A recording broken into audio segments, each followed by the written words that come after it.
Irmãos e irmãs, a graça e a paz do Senhor Jesus Cristo, nosso Senhor, nosso Salvador. Nesse momento nós meditaremos na Palavra de Deus e eu quero lhes convidar a abrirem as Escrituras em Gálatas capítulo 5, por favor. Gálatas capítulo 5, por favor. Gálatas 5, dos versículos 1 em diante, 1 até o 15. Gálatas capítulo 5, dos versículos 1 a 15. Eu pretendo falar nessa noite sobre os benefícios da liberdade cristã. Os benefícios da liberdade cristã. Os benefícios da liberdade cristã como muito além, como benefícios extremamente avançados em relação a qualquer tipo de benefício que possa propor algum tipo de liberdade, de libertação. Nos dias atuais, quando nós estamos passando, nesses dias, estamos passando por este período eleitoral, então nós temos muitas promessas sempre de liberdade, muitas promessas que dão a entender que precisamos dessa liberdade e que o mundo ficará melhor após este ou aquele oferecerem o que estão oferecendo por nós. E eu gostaria de lembrar à igreja que nestes tempos, boa parte daqueles que serão escolhidos, boa parte daqueles que serão representantes do povo de Deus, ou do povo como um todo, mas também do povo de Deus, provavelmente estão oferecendo níveis de liberdade que vêm ao encontro do que muita gente parece querer. Então, provavelmente, aqueles que oferecerem mais liberdade, quanto mais liberdade, parece que eles recebem o benefício da oferta da liberdade, é o voto. Isso nós vemos um crescimento muito grande no Ocidente, principalmente nas Américas. Quanto mais se apresenta liberdade, mais e mais nós temos resultados positivos em relação aos líderes. Então eu gostaria de apresentar essa ideia, os benefícios da liberdade cristã, os benefícios de uma liberdade não conquistada em urna e não desenvolvida como que num contrato social com qualquer futuro governante, mas uma liberdade adquirida, entregue como benefício mesmo, e que o povo de Deus pode viver essa liberdade, mesmo em tempos muito difíceis. Então, pensemos, para a liberdade foi que Cristo nos libertou, diz o texto. Permanecei, pois, firmes, e não vos submetais de novo a jugo de escravidão. Eu, Paulo, vos digo que se vos deixardes circuncidar, Cristo de nada vos aproveitará. De novo testifico a todo homem que se deixa circuncidar, que está obrigado a guardar toda a lei. De Cristo vos desligastes, vós que procurais justificar-vos na lei. Da graça decaístes, porque nós, pelo Espírito, aguardamos a esperança da justiça que provém da fé. Porque em Cristo Jesus, nem a circuncisão, nem a incircuncisão tem valor algum, mas a fé que atua pelo amor. Vós corrieis bem,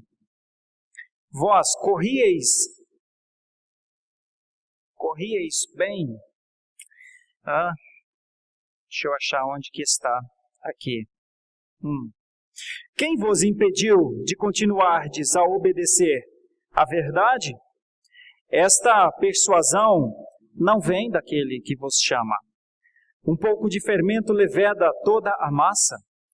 Confio de vós no Senhor, que não alimentareis nenhum outro sentimento, mas aquele que vos perturba, seja ele quem for, sofrerá condenação. Eu, porém, irmãos, se ainda prego a circuncisão, por que continuo sendo perseguido? Logo, está desfeito o escândalo da cruz. Tomara até se mutilassem os que vos incitam à rebeldia. Porque vós, irmãos, fostes chamados à liberdade. Porém, não useis da liberdade para dar ocasião à carne. Sede antes servos uns dos outros, pelo amor, porque toda a lei se cumpre em um só preceito, a saber, amarás o teu próximo como a ti mesmo. Se vós, porém, vos mordeis e vos devorais uns aos outros, vede que não sejais mutuamente destruídos. Irmãos, o primeiro versículo, primeiro texto, ele parece nos mostrar uma coisa, a comparação entre algumas versões das Escrituras. E esta comparação, ela vai mostrar, entre outras coisas, o sentido de liberdade, que é por onde eu gostaria de começar a pensar. Irmãos e irmãs, o cristianismo reformado considera o conceito de liberdade cristã. E a liberdade cristã, ela deve nos levar a uma reflexão. Liberdade é viver como queremos ou liberdade é viver como devemos viver? Parece um dilema. Liberdade é viver como queremos viver? É um conceito. Liberdade é viver como devemos viver? É outro conceito. Liberdade como queremos viver é uma liberdade que pode ser que o limite seja estabelecido por quem queira viver esta liberdade. Mas liberdade como se deve viver, talvez seja uma forma de viver com limites estabelecidos por outra força, por outro ser, por outra maneira, por outra mente. Então, o que é a liberdade? O que é ser livre de verdade? Como é que a gente consegue viver verdadeiramente livres? Como lemos no começo da liturgia em João capítulo 8. Como se pode viver a liberdade? Quais são os pressupostos norteadores da liberdade? O que a liberdade significa para nós? Que preço tem a liberdade? Imagine você, uma coisa. Se você for ao Nordeste brasileiro e passar um verão inteiro no Nordeste brasileiro, provavelmente você não encontrará nenhum pinguim lá. Mas tem alguma placa lá que proíba os pinguins de irem para o Nordeste brasileiro? Eles são livres para irem para onde quiserem, não é verdade? Por que eles não vão passar o verão nas praias do Rio Grande do Norte, do Ceará, da Bahia? Se você fizer um cruzeiro que corta o Atlântico, lá no meio do Atlântico, provavelmente você começará a sentir falta de alguma coisa, provavelmente. De muitas, talvez. Mas uma delas você procurará, olhará o céu, esperará um dia, 2 dias, e dificilmente verá pássaros. Porque os pássaros não estão lá no meio do Atlântico. Algumas coisas estão para o conceito de liberdade que passam pela natureza da pessoa, ou do ser que vai exercer aquela liberdade.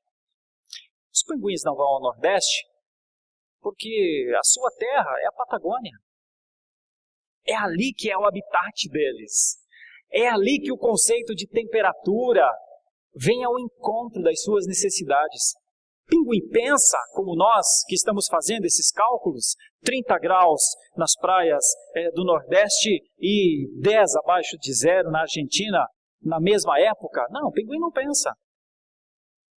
A sua natureza o limita.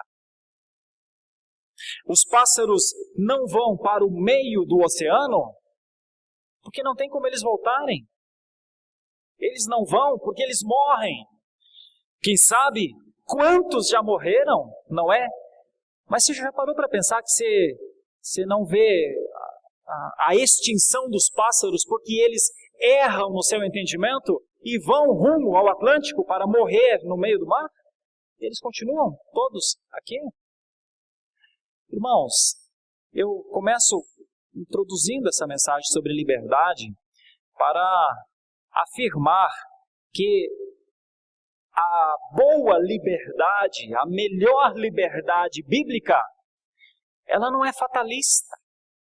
A liberdade bíblica, ela se deleita nos seus limites.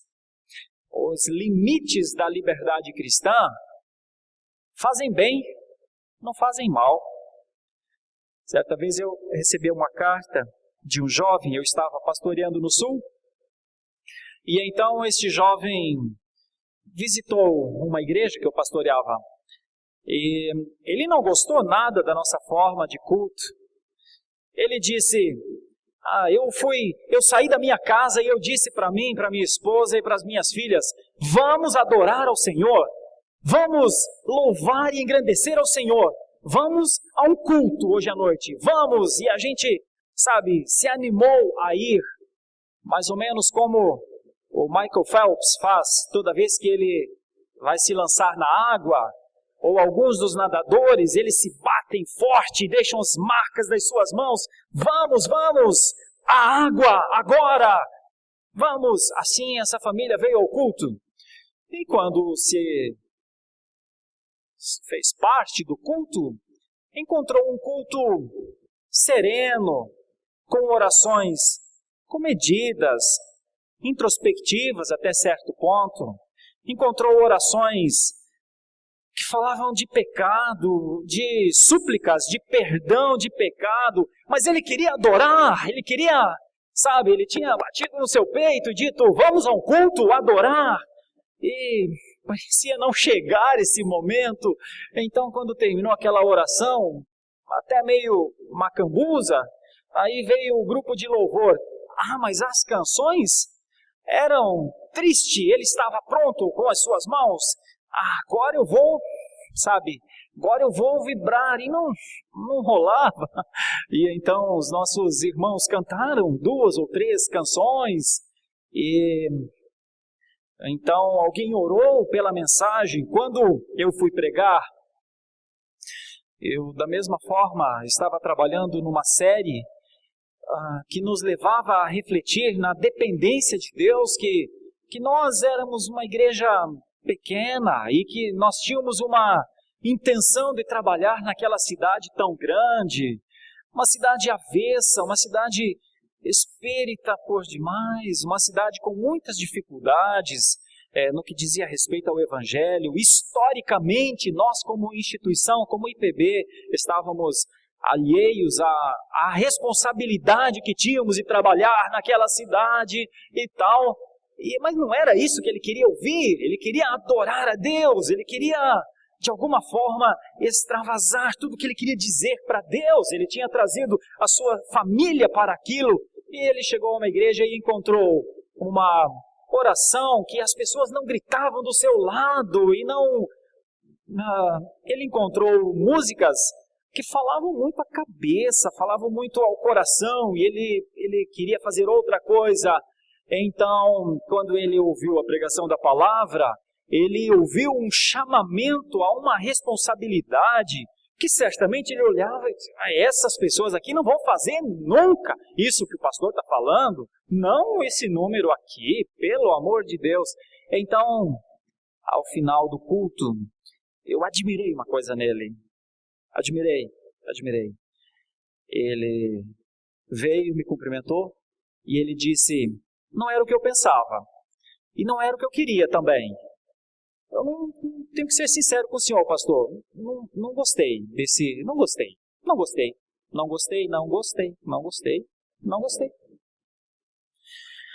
E é um pouco estranho sempre para a gente, né? Nós pastores imaginamos que estamos fazendo, nisso que estamos fazendo, porque achamos que é o melhor para o Senhor e imaginando que fazendo o melhor para o Senhor, adorando ao Senhor, procurando viver essa experiência bíblica,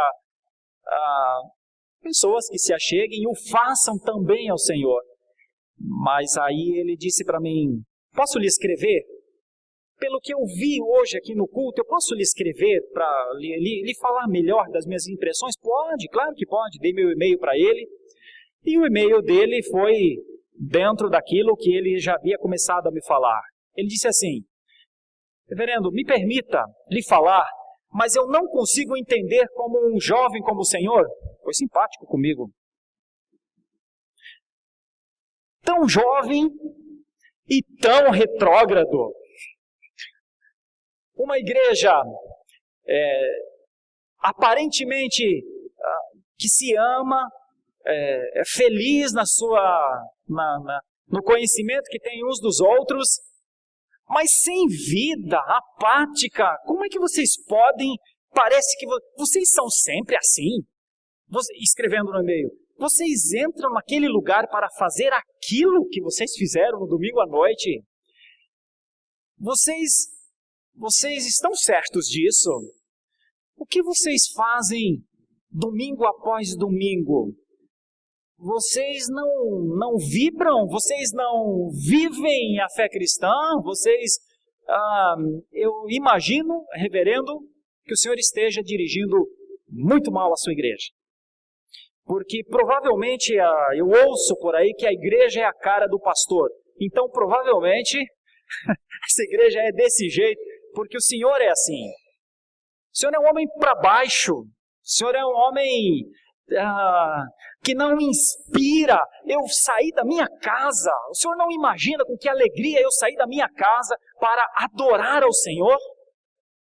E eu cheguei na sua igreja e eu encontrei uma igreja que não adora ao Senhor. Uma igreja que não vibra como o culto deve ser. E eu quero lhe dizer que eu não volto mais à sua igreja. Bom, eu li o e-mail. Irmãos, em 15 anos eu já recebi várias correspondências com essa ideia. Nós acabamos de receber uma resposta. Acabamos mesmo, agora, alguns dias atrás. Os irmãos sabem que muitas pessoas chegam à Igreja Presbiteriana de Santo Amaro para nos conhecer, para estarem conosco num culto, numa escola bíblica dominical. E nós sempre, as pessoas que chegam, nós mantemos contato e procuramos oferecer, mostrar o que a igreja tem, as coisas que a igreja faz, prega. E nós sentimos a ausência de uma pessoa e nós escrevemos para esta pessoa.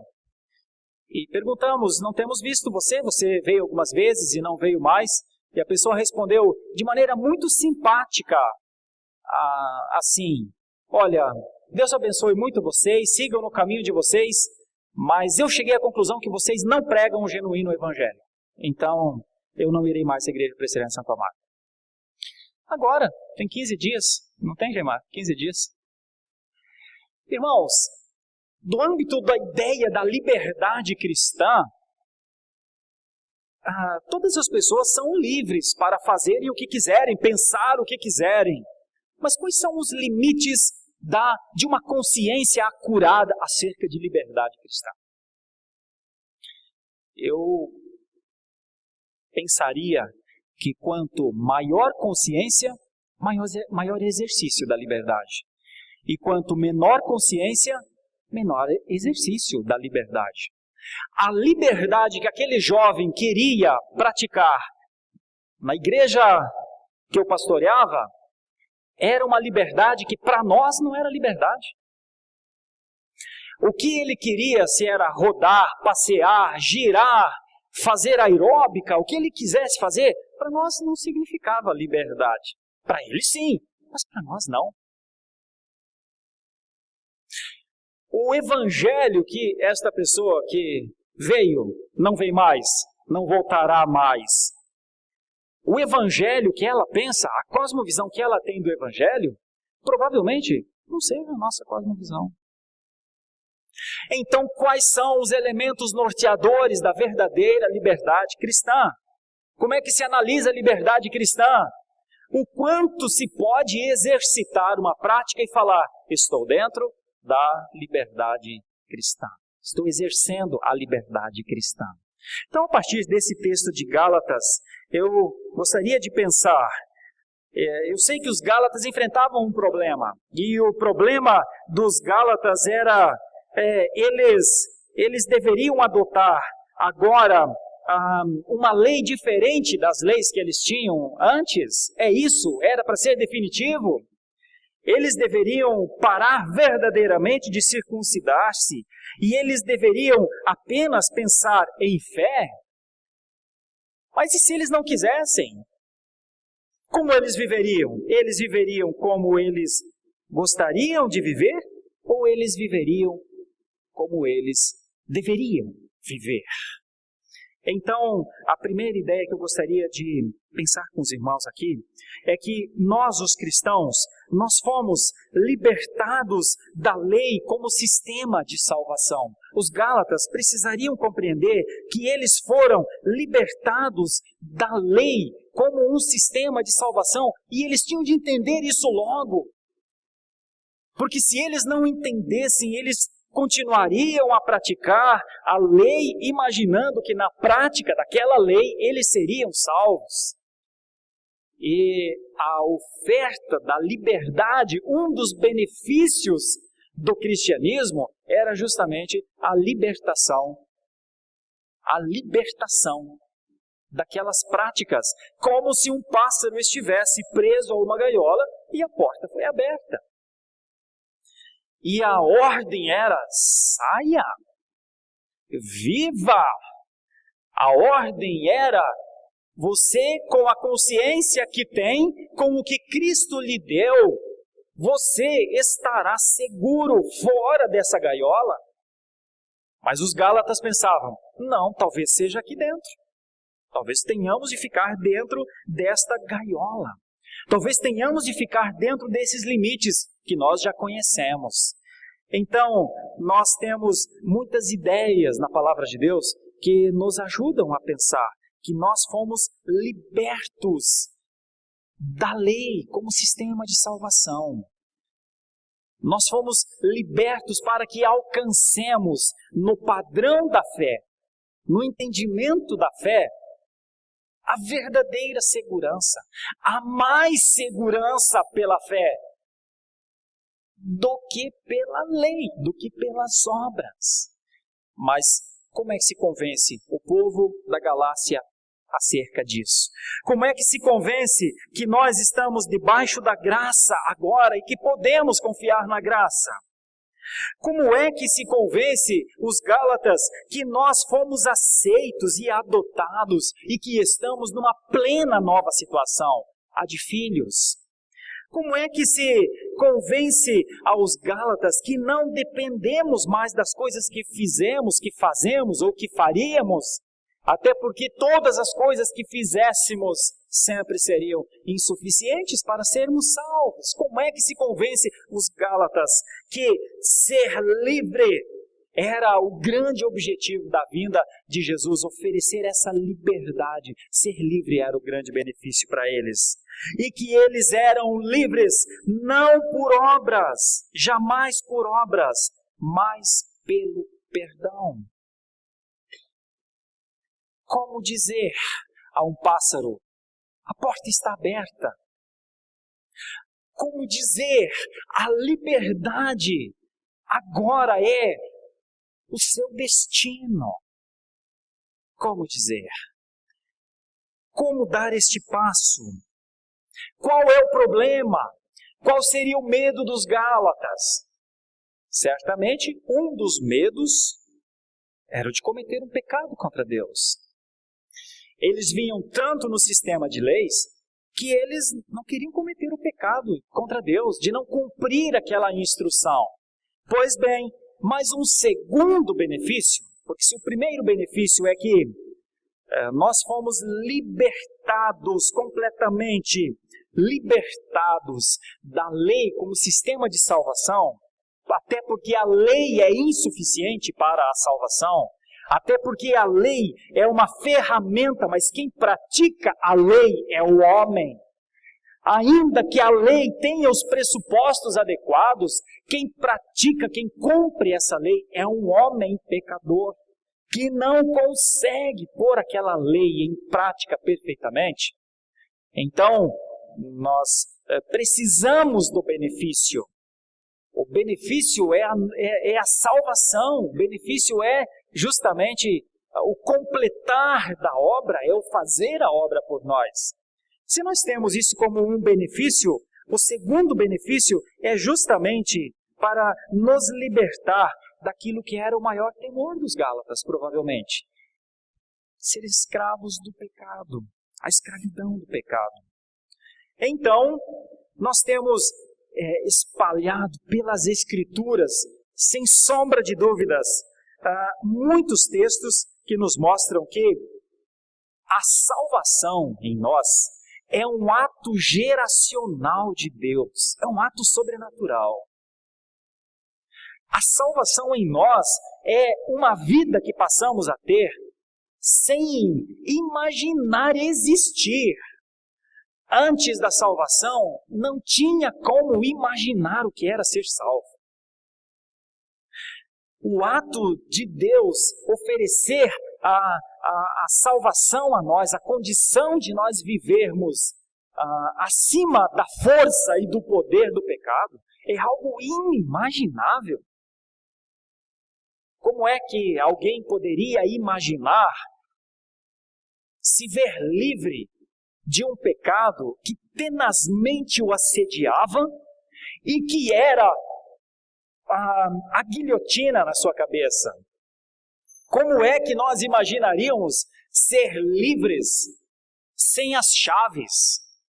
Como é que alguém poderia imaginar a nossa vida antes do cristianismo? Era estar dentro da prisão, não ter ideia do que era o mundo fora da prisão. Era viver a prisão como todo mundo possível, como a existência.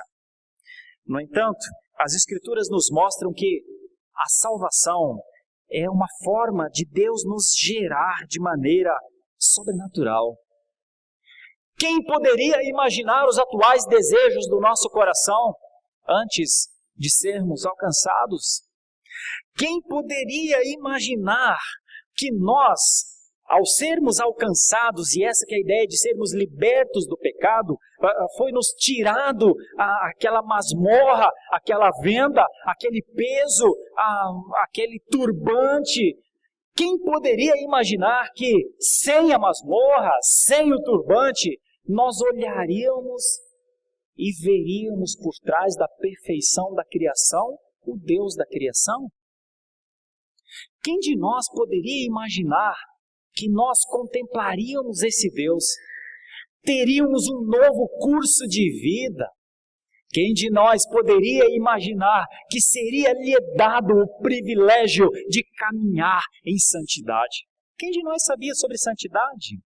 Como é que nós imaginaríamos alguém ser santo? Tudo que nós imaginávamos de santo era uma imagem numa parede. E agora as Escrituras dizem, não a imagem na parede.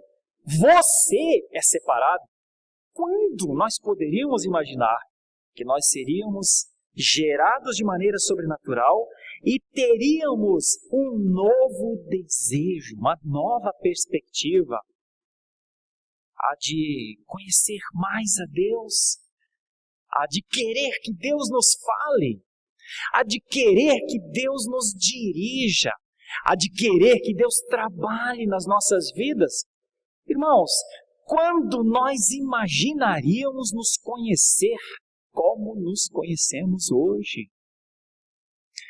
É porque entre os benefícios da liberdade cristã está, entre outros, a condição de nos conhecermos.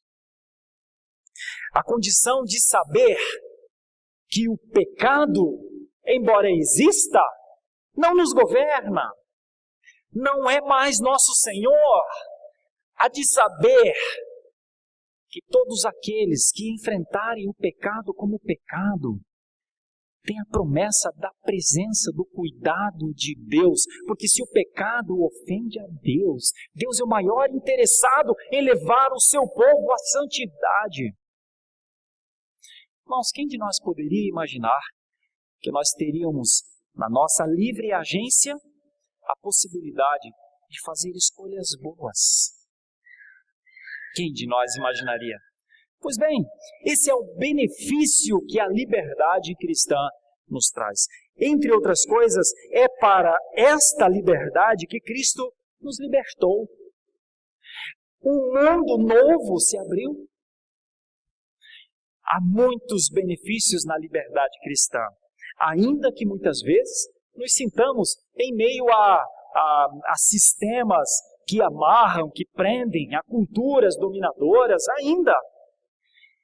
Eu fico imaginando a maneira como o carcereiro teve de fazer uma verdadeira análise entre o que estava acontecendo com ele e o que estava acontecendo com Paulo na prisão. Porque vejam a curiosidade do fato. Que Paulo foi a Filipos, pregou o evangelho e foi preso por causa de uns incidentes lá. Quando ele estava preso, cantava louvores na madrugada, ele e seus amigos estavam felizes, mas estavam presos. E havia um carcereiro que estava livre, mas que não estava cantando, estava lá, cumprindo o seu turno.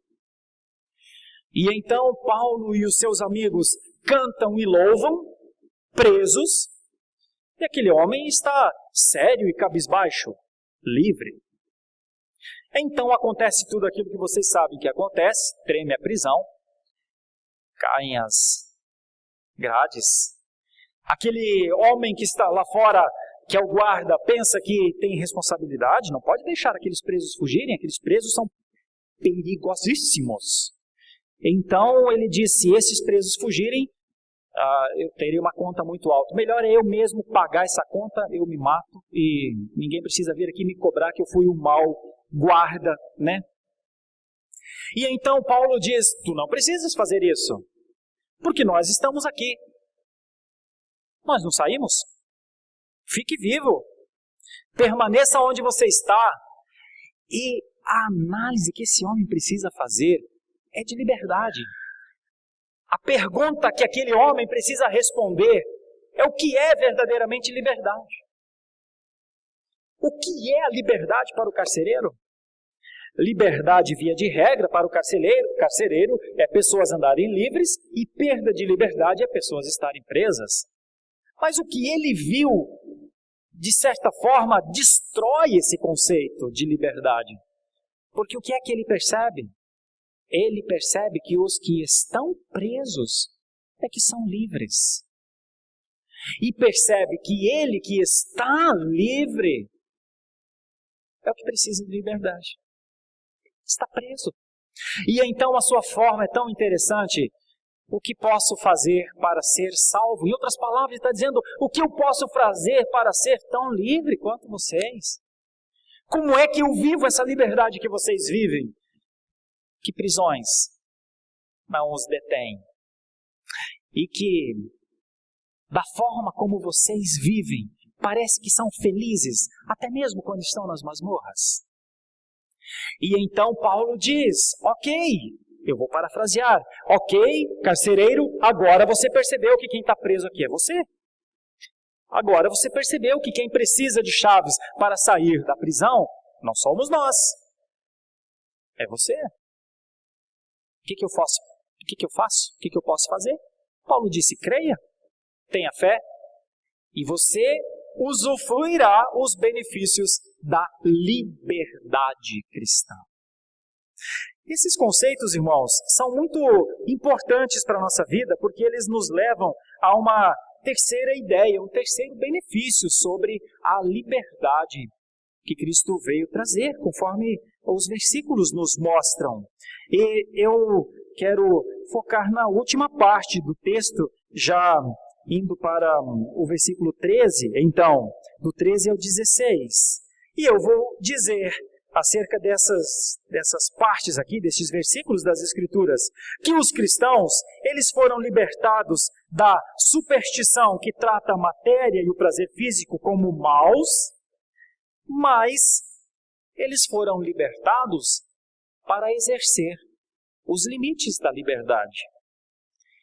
Eles precisariam aprender que liberdade, não existe liberdade sem limites. Eles precisariam aprender que a administração da liberdade sempre contempla os limites que ela tem. E aqui no texto, as dificuldades, elas tinham a ver com a carne. Então, todo o nosso limite de liberdade sempre nos mostra a cerca que temos. Qual é a cerca que temos para exercer a liberdade cristã? É saber que nós temos um inimigo de nossas almas interessadíssimo em nós. É saber que nós temos uma carne que pulsa interessadíssima em vibrar. Não, são cercas. Você olha para você mesmo e você se conhece ou não. Quais são os limites que a liberdade cristã nos impõe? Olhar para o ser humano, para a pessoa que está do nosso lado, é sempre ter a noção de limite da nossa liberdade. E aqui no texto parece ficar claro que a questão é: o próximo que está do seu lado é o próximo a ser amado. Então, se pudéssemos ter uma ideia ampla do que é o exercício da liberdade cristã, o que são os grandes benefícios que a liberdade cristã nos traz, nos dá e diz: vivam dentro desses benefícios, é, em primeiro lugar, saber que Deus é Deus. Nós fomos libertos para adorar a Deus como Deus. A Ele toda a adoração. Nós somos livres para essa adoração ao Senhor. Bom, nós somos livres para amar os nossos irmãos. E não só os nossos irmãos, mas amar o ser humano como obra de Deus.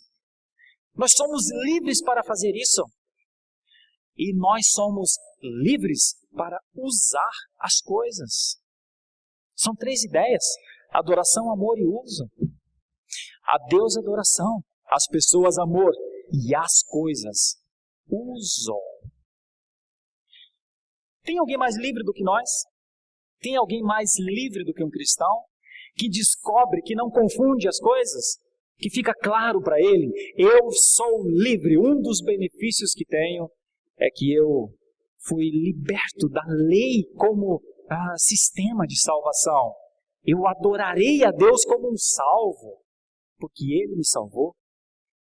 Tem alguma coisa mais livre do que saber que o pecado não é mais Senhor sobre nós? Tem alguma coisa mais livre do que poder olhar para os nossos irmãos e ter a liberdade para amá-los? E a ideia de amar passa longe de sentimento, tem a ver com ação, com prática, com atos. Tem liberdade maior do que o cristianismo nos oferece para usar as coisas como melhor acharmos que devem ser usadas? Qual é então o limite dessa liberdade? Qual é o problema com essa liberdade? O problema é quando começamos a fazer mau uso da liberdade, claro. Por exemplo, eu tenho toda a liberdade para falar a verdade. Eu sou livre para falar tudo o que tiver de verdade. Mas o meu limite é a mentira. Olha, o limite da verdade é a mentira. Então, eu sou livre para falar a verdade. Toda vez tem uma cerca lá na frente, chama-se mentira. Eu só vou até lá, eu não posso ir além de lá. Porque quando eu transgredir isso, eu fiz mau uso da minha liberdade. Então imagine você nessa linha de adorar a Deus livremente, de amar ao próximo livremente e de usar as coisas livremente, como liberdade cristã. Imagine no caos, quando nós invertemos esses papéis. Quando ao invés de adorar a Deus, adoramos as coisas e usamos a Deus. Quando ao invés de amar as pessoas querendo o bem delas, as adoramos, as idolatramos. Você imagine que mau uso de liberdade cristã. Você imagine que mau uso de liberdade cristã quando ao invés de amar o nosso próximo, os usamos. Porque na verdade, adoramos a nós mesmos. Você imagine? Então, se falarmos dos benefícios da liberdade cristã, é importante nos dias atuais, nós também temos de falar dos exageros, de práticas que parecem ser um direito nosso, mas que na verdade são a extravagância da liberdade. Meus irmãos, quando pensarmos em Deus, não há limites para adorar ao Senhor. Em Jesus Cristo, nós podemos adorar ao Senhor. Quando pensarmos no ser humano, no próximo, não há limites para o amor ao ser humano, porque nós somos feitos para isso. Quando pensarmos em usar as coisas, não há limite para usar as coisas. Só precisamos sempre nos perguntar se estamos fazendo uso das coisas ou somos servos delas. Se estamos amando as pessoas ou elas se tornaram ídolos nossos. E se estamos adorando a Deus ou fizemos a nossa relação com Deus uma relação horizontal, como se Deus fosse um qualquer. Não tem como pensar em liberdade cristã se não pensar nos riscos das extravagâncias da liberdade cristã e dos equívocos que isso pode estabelecer na vida cristã. Os limites da liberdade cristã precisam existir. Um trem só é verdadeiramente livre nos seus trilhos. Você não pode vibrar com um trem que é livre fora dos trilhos. Todo trilho aponta para um fim. E todo trem dentro do trilho, em cima do trilho, vai chegar a este fim.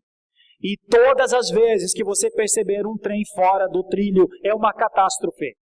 E todas as vezes que você perceber um cristão fora da liberdade cristã, ele é uma bomba. Ela é uma bomba que vai explodir em algum momento. Se não é agora, vai explodir. Irmãos, a liberdade cristã é um benefício, mas ela exige administração. Paulo estava interessadíssimo em lidar com os Gálatas sobre isso. Como é que eles administrariam, vivenciariam o seu novo status, a sua nova condição? Será que eles teriam condições de exercer a liberdade cristã? Será que eles viveriam a experiência da liberdade do sistema da lei como salvífica? Será que eles conseguiriam compreender que eles tinham sim em Cristo poder contra o pecado e condição de vencer o pecado? Porque o pecado, o ato de Deus retirar a força do pecado era um benefício para eles. Será que eles conseguiriam? Será que eles conseguiriam lidar com os limites? Será que eles conseguiriam viver a experiência de desfrutar das dádivas de Deus, das coisas criadas, das alegrias proporcionadas, mas sempre lembrar que a liberdade que eles desfrutariam era cercada por limites? Eu quero finalizar essa breve exposição nessa noite, levando-os a algumas ideias acerca da liberdade que temos. Irmãos, nós devemos sempre ter em mente que nós fomos chamados para sermos livres. Veja, no versículo 13, no comecinho, está escrito: porque vós, irmãos, fostes chamados à liberdade. Nós fomos chamados a um tipo de liberdade, mas no começo da passagem, Paulo diz: contudo, para a liberdade que Cristo lhes libertou, permaneçam firmes. Permaneçam firmes na liberdade. E a palavra grega lá é uma palavra interessante, tem a ver com resistência mesmo. Steko quer dizer firme, quer dizer sólido. Quer dizer que dentro da liberdade que nós vivemos, nós devemos viver com o maior nível de consciência possível. No versículo 13, ainda mais para frente, está dizendo que não é para a gente usar da liberdade para dar ocasião à carne. Em outras palavras, nós somos livres para sermos úteis. A carne grita por satisfação, e todo grito da carne por satisfação anula a utilidade de um cristão. Todo grito da carne por satisfação bloqueia a serviçalidade para o outro, porque é um choque de interesses. Nós somos livres para discernir entre o certo e o errado. É o que diz o versículo 16, que nós não estamos trabalhando aqui, mas diz: digo, porém, andai no Espírito e jamais satisfareis a concupiscência da carne. Irmãos, dentro da liberdade cristã que Deus nos deu a consciência para entender o que é certo e o que é errado, e Deus nos dá constantemente a maturidade para fazer as escolhas certas. E se fôssemos para frente nessa passagem, até o versículo 26, o texto vai nos mostrar que nós somos livres para discernir entre as obras da carne e o que é verdadeiramente o fruto do Espírito. Irmãos, é o ano de 2016, é uma noite que, quando chegarmos às nossas casas, nós veremos na televisão festas, comemorações.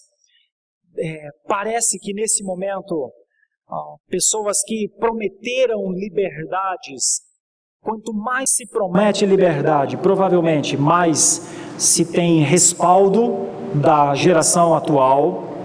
Então, provavelmente, muitos terão um compromisso de oferecer mais e mais liberdades. Parece haver um compromisso com essa ideia da liberdade.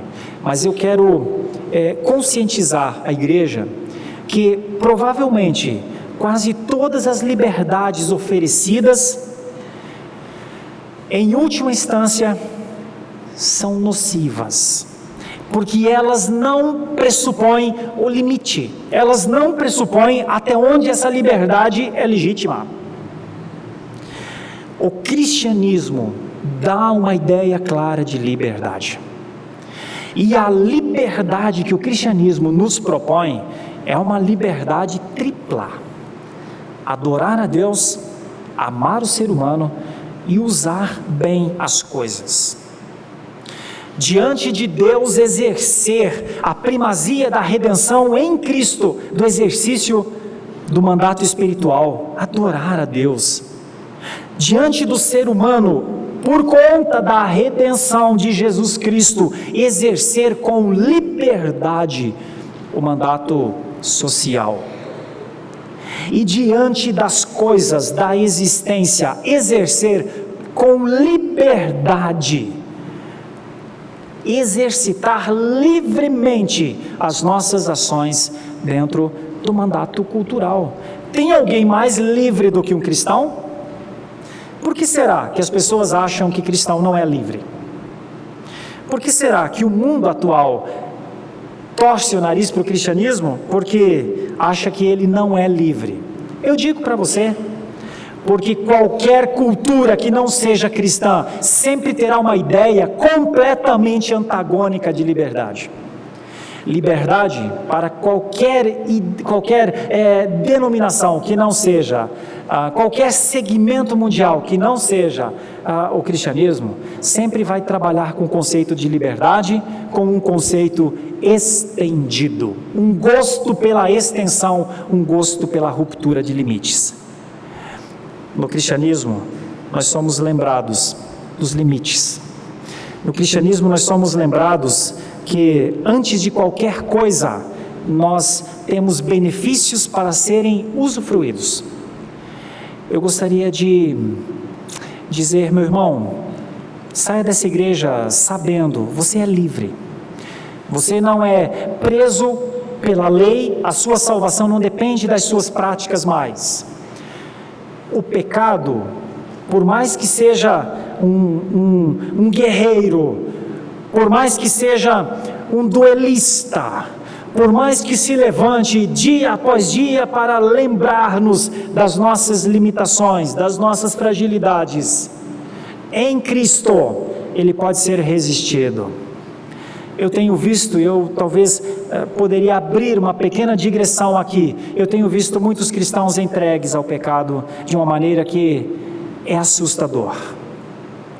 Irmãos, o cristão pode recorrer a Cristo, se ele for um cristão, diante dos maiores inimigos que ele tem. Ele só não recorre a Cristo se ele não confia no Cristo, mas ao confiar no Cristo, é-lhes dado como benefício da liberdade cristã. E ao cristão é sempre lembrado: quer ser livre? Seja. Toda liberdade pressupõe seus limites. E quando a sua consciência mostrar, passei do limite, volte para a liberdade cristã, porque quando eu e você passamos dos limites, nós ofendemos o benefício da liberdade cristã. E quando passamos dos limites, fazemos mal. Todo cristão que foge dos limites da liberdade cristã é uma arma apontada para o seu semelhante, para si mesmo, para o seu Criador. Irmãos, tem gente que dá vazão demais aos seus pecados, ou vazão demais ao seu jeito de ser, achando que ele é livre para fazer isso. O cristão não é livre para fazer o que quer, é livre para fazer o que deve fazer. O cristão não é livre para fazer o que pensa, nós cristãos somos livres para fazermos o que Deus pensou. Irmãos, não há autonomia na liberdade cristã. A liberdade cristã é teorreferente. Não há liberdade na liberdade. A nossa liberdade é assistida. A nossa liberdade sempre tem um olho sobre nós. Loucos vivem como se não tivesse esse olho sobre si. Loucos mesmo, loucos, débeis mesmo. Mas ao cristianismo foi dado o benefício de não ser débil. Foi nos dado, entre os benefícios, o do discernir. Está aqui no texto. Como é que a gente discerne, meus irmãos? Porque somos bons? Não, filho, não, filha. Nós discernimos, o primeiro aspecto do discernimento em relação ao que é certo e o que é errado tem a ver com a prestação de contas que temos com aquele olho que está ali, como se fosse uma câmera filmando o tempo inteiro.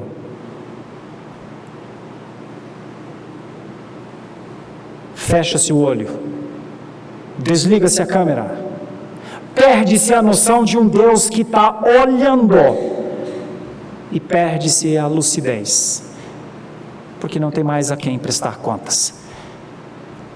O exercício da nossa liberdade se dá no nível de consciência que temos, da prestação de contas que temos de fazer ao Senhor.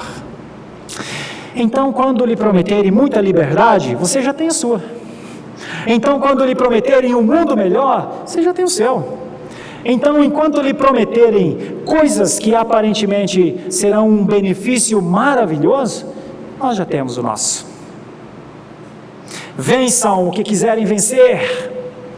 Encontrem as supremacias que quiserem levantar. Desenvolvam práticas relacionais que as pessoas digam: sim, faz sentido, falou a minha língua. Mas eu e você já temos alguém que falou a nossa língua.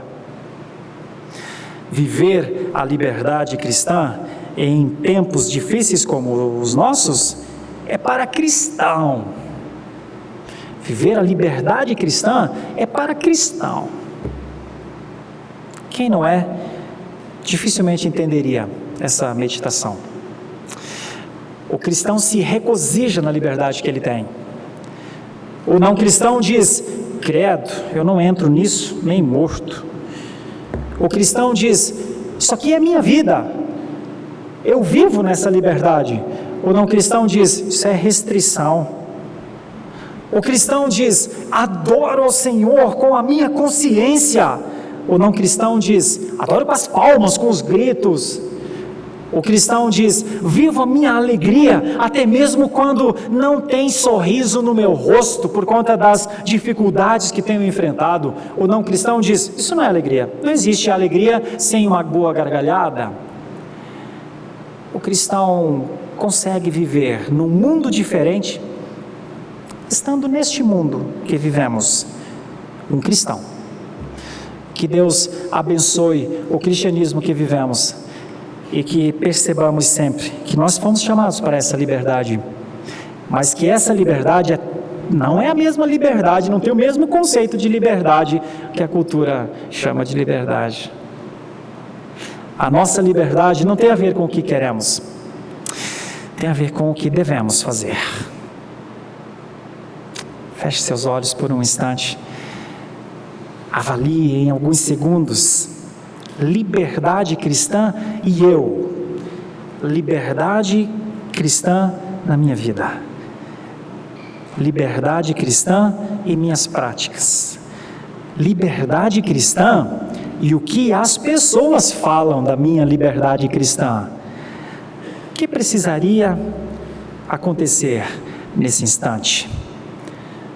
Estender os limites da liberdade ao meu gosto? Ou dizer: Senhor, se talvez eu estiver além da cerca e ainda o Senhor quiser ter misericórdia de mim, aceita-me de volta para os limites?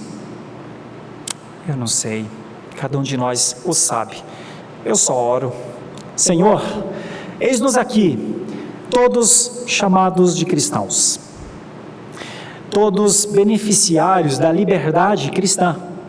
Eis-nos aqui, todos nós, dentro de um redil de pastoreio, de senhorio, onde alguém se fez nosso Pai, é o Senhor, alguém se fez nosso Redentor, é Jesus Cristo, e alguém se fez o iluminador do nosso entendimento, é o Espírito Santo que nos iluminaria.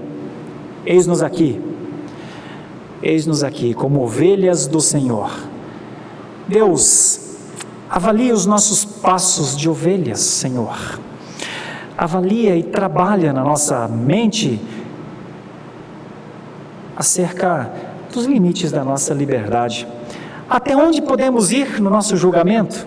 Até onde podemos ir na nossa mágoa? Até onde podemos ir na nossa ira? Até onde podemos ir na nossa arrogância? Até onde podemos ir no nosso ódio? Até onde podemos ir no nosso desprezo? Até onde podemos ir em relação ao ser humano? Sem que o Senhor nos considere criminosos, homens maus, mulheres más, que não faltam, certamente. Até onde podemos ir sem que sejamos condenados nas coisas que praticamos? O quanto podemos continuar sendo como somos, Senhor? E o quanto precisamos desconstruir da nossa vida para que não sejamos continuamente bazucas apontadas para pessoas que dizemos que amamos. Será que as pessoas não veem como somos? Ou será que elas veem, mas não falam? Será que somos amados como dizem que nos amam? Ou será que somos vítimas da nossa própria forma de amar? Poderoso Deus, ensina-nos a liberdade da vida cristã, para que não carreguemos pesos que não são nossos, e para que não coloquemos pesos nos ombros que não são das outras pessoas. Senhor, o que o Senhor pode nos ensinar na caminhada da vida cristã, no exercício da liberdade? Abençoa-nos com a consciência de uma vida livre e com a prática de uma vida que te glorifique na liberdade que temos. Obrigado por Jesus, que a entregou a cada um de nós. Assim te louvamos e te engrandecemos. em nome de Jesus. Amém.